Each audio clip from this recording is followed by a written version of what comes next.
قرآن مجید کی آیت میں نے تلاوت کی، اللہ فرماتے ہیں الف لام میم احسب الناس ان یترکوا ان یقولوا آمنا۔ اللہ فرماتے ہیں کہ لوگوں نے یہ گمان کیا ہے کہ انہیں چھوڑ دیا جائے گا صرف یہ کہہ دینے پر کہ ہم ایمان لے آئے۔ انہوں نے کہا ہم ایمان لے آئے تو اب انہیں چھوڑ دیا جائے گا، بس ختم، اتنی بات پر چھوڑ دیا جائے گا۔ وہم لا یفتنون، اور انہیں آزمایا ہی نہیں جائے گا۔ فرمایا ایمان لانے کے بعد صرف ایمان پر ہی تمہیں چھوڑا نہیں جائے گا بلکہ تمہیں آزمایا جائے گا، تمہاری آزمائش ہوگی۔ کس طرح؟ وَلَنَبْلُوَنَّكُمْ بِشَيْءٍ مِّنَ الْخَوْفِ وَالْجُوعِ وَنَقْصٍ مِّنَ الْأَمْوَالِ وَالْأَنفُسِ وَالثَّمَرَاتِ، تمہیں کسی نہ کسی ایک چیز سے ضرور آزمائیں گے، یا خوف سے آزمائیں گے، بھوک سے آزمائیں گے، جانوں اور مالوں کی کمی سے، پھلوں کی کمی سے آزمائیں گے۔ اور یہ پھلوں کی کمی سے مراد، علماء تفسیر نے لکھا اس سے مراد اولاد کا انتقال کر جانا بھی، وہ بھی پھل ہوتی ہے۔ تمہیں آزمائیں گے اور اگر تم پورے اترے تو وَبَشِّرِ الصَّابِرِينَ، رب فرماتا ہے محبوب پھر صبر کرنے والوں کو میری رحمت کی خوشخبری سنا دے، پھر انہیں خوشخبری دے دے میرے کرم کی۔ میرے عزیز، زندگی میں آزمایا جائے گا۔ نبی اکرم نور مجسم شفیع معظم صلی اللہ علیہ وسلم کی بارگاہ میں حضرت خباب بن ارت رضی اللہ تعالیٰ عنہ حاضر ہوئے۔ حضور خانہ کعبہ کے ساتھ ٹیک لگائے بیٹھے تھے تو حضرت خباب عرض کرنے لگے یا رسول اللہ اتنی تکلیفیں آ رہی ہیں، کافر اتنا ستا رہے ہیں، ہمیں پریشان کیا جا رہا ہے، ہم سخت آزمائش میں، حضور آپ اللہ کی بارگاہ میں دعا کیوں نہیں کرتے ہمارے لیے؟ تو نبی پاک علیہ السلام فرمانے لگے تم سے پہلے لوگوں کا حال پتہ کیا تھا؟ یہ صحیح حدیث بخاری میں موجود ہے۔ فرمایا تم سے پہلے لوگوں کا حال یہ تھا کہ انہیں گھڑے کے اندر رکھ کے ان کے جسم کو مٹی سے دبا کے پھر ان کے سروں پر آریاں رکھ کے چیر دیا جاتا تھا، لیکن پھر بھی وہ اپنے دین سے ہٹا نہیں کرتے۔ نبی پاک علیہ السلام فرمانے لگے تم سے پہلے لوگوں کا یہ عالم تھا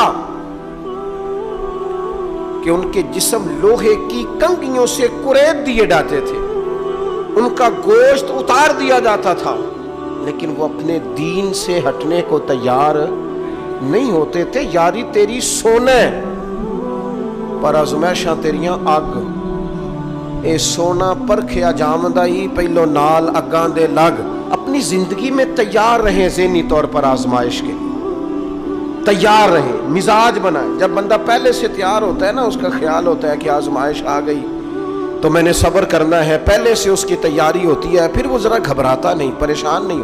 ہم تیار نہیں ہیں ذہنی طور پر۔ ہر بندے کو سکھ چاہیے، ہر بندے کو، بلکہ ہمارے ہاں تو لوگ کہتے ہیں مرید ہو رہا ہوں تاکہ میری طرف تکلیف کوئی نہ آئے۔ تو میں کہا کرتا ہوں پہلے پیر سے پوچھ لو اسے کبھی آئی ہے کہ نہیں، اگر اسے آئی ہے تو پھر اس کا مطلب ہے تمہیں بھی آ سکتی ہے۔ لوگ نماز اس لیے شروع کرتے ہیں، کہتے ہیں میں 5 نمازیں بھی پڑھتا ہوں، میں صدقات بھی کرتا ہوں، کام میرا پھر نہیں چلتا۔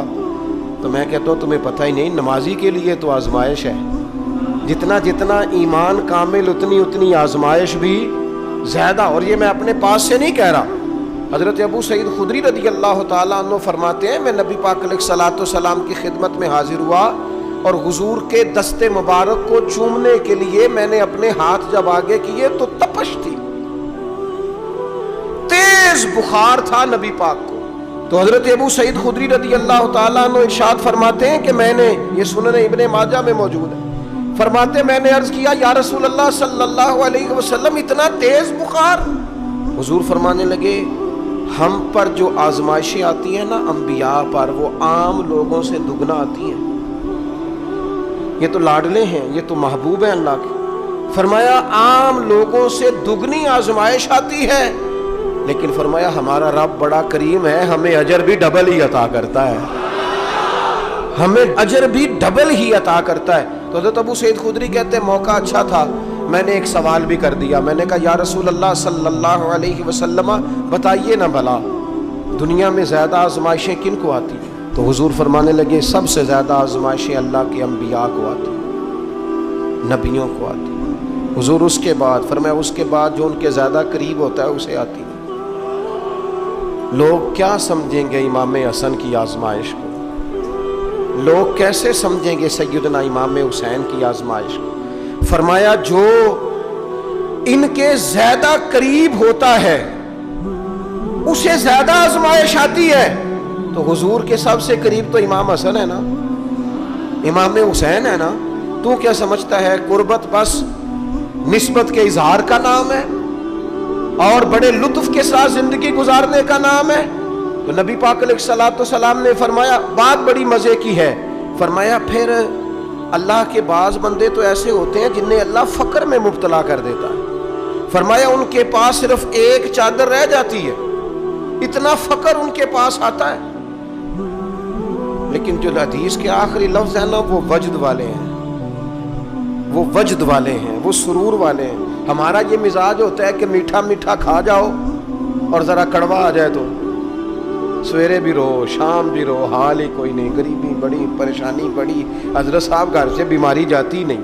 اور جناب کیا بتائیں، بعض لوگ تو ایسے ہیں جن کی بات سن کے لگتا ہے زندگی میں کبھی سوئے ہی نہیں، اتنے بڑے بڑے دکھ سناتے ہیں.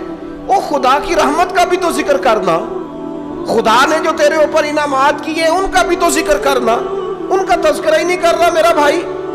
نبی پاک علیہ السلام نے فرمایا ان لوگوں پر دکھ آتے ہیں پر قربان ہونے کو جی چاہتا ہے ان لفظوں پر.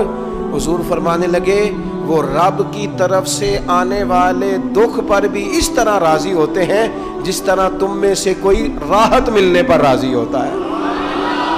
سکون والی چیز ملنے پر جس طرح تم راضی ہوتے ہو اس طرح وہ دکھوں پر بھی راضی ہوتے ہیں. دکھ قبول محمد بخشا، دکھ قبول محمد بخشا. پر ایک شرط لگائی چھوٹی سی میاں صاحب نے، انہوں نے کہا 100 دفعہ قبول ہے دکھ، 100 دفعہ قبول. دکھ قبول محمد بخشا پر راضی رہن پیارے. یہ شرط یہ ہے کہ تو راضی رہ، تو راضی رہ. دکھ قبول محمد بخشا، راضی رہن پیارے. اور حضرت سلطان صاحب کہنے لگے ایسا کیتی ہے جان حوالے رب دے، ایسا عشق کمایا ہے اسی مرن تو پہلو ہی مر گیا، باہو تا مطلب نو پایا ہے. ہم نے تو پہلے سے ہی نتیجہ نکال لیا ہے. تو سکون ڈھونڈنے نکلا ہے، تو چاہتا ہے زندگی میں آرام مل جائے. کائنات میں سب سے زیادہ پیار اللہ کا اپنے محبوب کے ساتھ. لیکن دیکھ لو نا، پیدائش سے پہلے ہی حضور کے والد چلے گئے. 4 سال یا 6 سال کی عمر میں والدہ گئیں. 8 سال کی عمر تھی، محبوب کے دادا کا جنازہ اٹھا تو محبوب پیچھے پیچھے جنازے کے جا رہے. پھر وقت آیا جب تبلیغ دین کا، تو دنیا کا کون سا دکھ اور کون سی تکلیف اور کون سی اذیت ہے جو حضور کو نہیں دی گئی. لیکن کریم ہر وقت کہتے ہیں افلا اکون عبدا شکورا، میں رب کا شکر گزار بندہ نہ بنوں. ہر مقام پر کبھی بدر کبھی احد، اور ہر طرح کی تکلیف، ہر طرح کی تکلیف. کبھی بیٹیوں کا دکھ، کبھی سیدہ عائشہ صدیقہ کے بارے میں منافقوں کی نازیبہ گفتگو. سارے دکھ محبوب کی حیات پاک میں رہے. کریم نے ان دکھوں کو برداشت کیا. پھر آپ دیکھ لیں دور حضرت صدیق اکبر کا آیا تو حضرت ابوبکر صدیق اس امت میں نبیوں کے بعد سب سے بڑا درجہ رکھتے ہیں. لیکن کوئی زندگی اس طرح کی تو نہیں کہ بڑے 2.25 سال بڑے آرام سے حکومت کی ہو. منکرین زکوٰۃ سے لڑنا پڑا حضرت ابوبکر صدیق کو. آزمائش تھی، لوگ منکر ہو گئے زکوٰۃ کی. حضرت صدیق اکبر لڑے، ختم نبوت کے تحفظ کے لیے لشکر تیار کیے. بہت سارے مسائل کا سامنا کرنا پڑا. صبح دن راتیں جناب ابوبکر نے مشقت کر کے خلافت اسلامیہ کو مضبوط کیا. دور حضرت عمر کا آیا. ساری دنیا مدینہ منورہ میں اندر سے دروازے بند کر کے سخت گرمی میں سوتی ہے، اور جناب عثمان غنی کہتے ہیں کہ میں نے فاروق اعظم کو 60 سال کی عمر میں دیکھا کہ مال غنیمت کے 2 اونٹ دوڑ گئے تو عمر بھاگے جا رہے ہیں، ان اونٹوں کو لے کے آ رہے ہیں. اور میں کہتا ہوں جناب آپ آرام کرتے، ساری دنیا سو رہی ہے. فرمایا سویا کرتا تھا کبھی خلیفہ بننے سے پہلے. عمر کسی غلام کو کہہ دیتے، چونکہ پیار تھا نا، یارانہ تھا نا، حضرت عثمان بڑی محبت سے کہتے ہیں امیر المومنین کسی غلام سے کہتے ہیں اگر مال غنیمت کے اونٹ چلے گئے تھے تو لے آتا. تو حضرت عثمان کے کندھے پہ ہاتھ رکھ کے جناب عمر رو پڑے. کہنے لگے یار یہ حضور کے دین کی امانت بڑی ذمہ داری ہے. لے او سجنا اساں توڑ نبھائی اساں جان بھی دتی تیرا تیرے. یہ بڑی ڈیوٹی ہے, یہ بڑی ذمہ داری ہے. میں کیسے غلام کو بھیج دیتا؟ مسلمانوں کا مال ہے, جب ڈیوٹی میری ہے تو کیسے کسی کو بھیجتا؟ یہ آزمائش ہے, یہ دکھ ہے. 22-24 لاکھ مربع میل کے حکمران حضرت عثمان غنی, ان کا دور آ گیا. یعنی وہ شخص جس نے چڑھتی جوانی میں بھی نظریں جھکا کے رکھی, اور جس شخص نے اپنا سارا مال دین پر قربان کر دیا, اس کے گھر کا گھیرا تنگ کر لیا گیا. بہت بڑی ذمہ داری حضرت عثمان پر آئی, بڑی. اور جناب عثمان غنی کا حال یہ ہے کہ 40 دن گزر گئے. جس شخص کے اپنے ذاتی مصارف لاکھوں کروڑوں میں لوگوں پر خرچ ہوتے ہیں, 40 دن سے اس نے کھانا نہیں کھایا. اسے ڈھب اور سلیقے سے روٹی پانی نہیں ملا, گھر میں قید ہیں. لوگوں نے کہا عثمان ہمیں اجازت دے دیں ہم لڑیں. کہنے لگے کیسے دے دوں؟ حضور کا مدینہ اور میری وجہ سے خون بہہ جائے, بس میرے اوپر آئی ہے تو میں نبھاؤں گا, یہ ذمہ داری ہے. کہا پھر عثمان خلافت؟ فرمایا یار یہ بھی میری مجبوری ہے. میرے نبی پاک نے فرمایا تھا عثمان اللہ تمہیں قمیض پہنائے گا, لوگ اتارنا چاہیں گے, دیکھنا اتارنا نہ. وہ قمیض نہ اتارنا کیسے چھوڑ دوں؟ حضرت عثمان بھی شہید ہو گئے, جناب عمر بھی شہید ہو گئے. حضرت علی المرتضیٰ شیر خدا, وہ کیا 9-10 سال کی عمر سے حضور کے ساتھ چلے, ہر غزوے میں, ہر میدان میں, ہر جہاد میں, ہر جگہ آگے آگے. ان لوگوں نے دین سے نفع نہیں لیے. حضرت علی المرتضیٰ شیر خدا تو کوفے کی جامع مسجد کے پاس کھڑے ہو کے کہتے تھے میری کوئی بندہ زیرہ خرید لے. امیر المومنین کہہ رہے ہیں میری طامت زیادہ پھٹ گئی ہے, اب تو پیوند لگنے کی جگہ بھی کوئی نہیں بچی, یہ زیادہ پھٹ گئی ہے. اگر مزید پیوند لگ سکتے ہوتے تو میں زیرہ نہ بیچتا. یہ میری زیرہ کوئی خرید لے, کوئی خرید لے زیرہ. حضرت مولا علی شیر خدا 63 سال کی عمر مبارک, اور جب کوفے میں آپ کو خنجر لگا, زخم لگا, تو لوگ بیٹے کو بلاتے ہیں, آواز دیتے ہیں, لیکن جناب شیر خدا مولا علی مرتضیٰ مشکل کشا العطا حضرت علی المرتضیٰ شیر خدا زیر لب ہلکا سا مسکرائے, ادھر دیکھیے گا, اور مسکرا کے پتہ کیا فرمانے لگے؟ کہنے لگے فزت برب الکعبہ, لو بھائی کعبے کے رب کی قسم علی کامیاب ہو گیا ہے, کامیابی مل گئی. آج بات امام حسن کی آئی, امام حسن کو زہر دیا گیا, انتڑیاں نہ کٹ کٹ کے باہر گر رہی.